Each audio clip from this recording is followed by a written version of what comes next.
بسم الله الرحمن الرحيم عَمَّ يتساءلون عن النبأ العظيم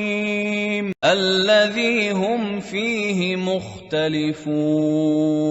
كلا سيعلمون ثم كلا سيعلمون ألم نجعل الأرض مهادا والجبال أوتادا وخلقناكم أزواجا وجعلنا نومكم سباتا وجعلنا الليل لباسا وجعلنا النهار معاشا وبنينا فوقكم سبعا شدادا وجعلنا سراجا وهاجا وأنزلنا من المعصرات ماء ثجاجا لنخرج به حبا ونباتا وجنات ألفافا إن يوم الفصل كان ميقاتا يوم ينفخ في الصور فتأتون أفواجا وفتحت السماء فكانت أبوابا وسيرت الجبال فكانت سرابا إن جهنم كانت مرصادا للطاغين مآبا لابثين فيها أحقابا لا يذوقون فيها بردا ولا شرابا إلا حميما وغساقا جزاء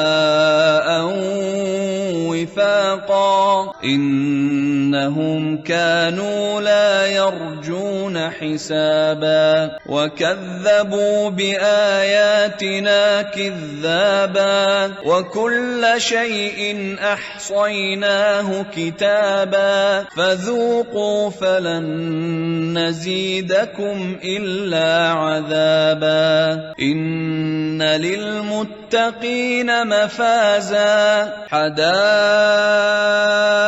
وأعنابا وكواعب أترابا وكأسا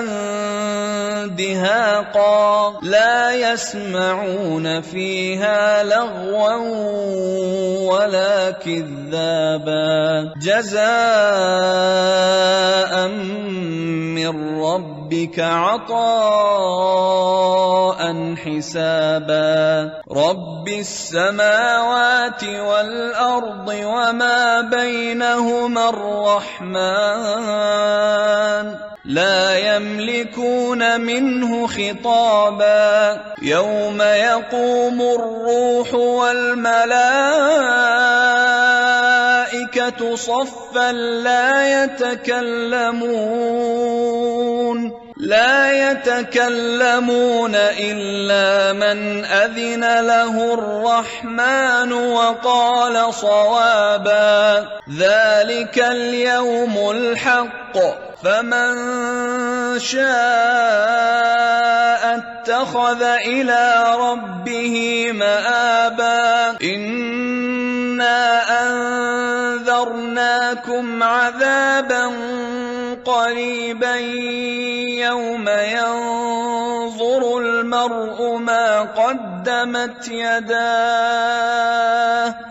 يوم ينظر المرء ما قدمت يداه ويقول الكافر يا ليتني كنت ترابا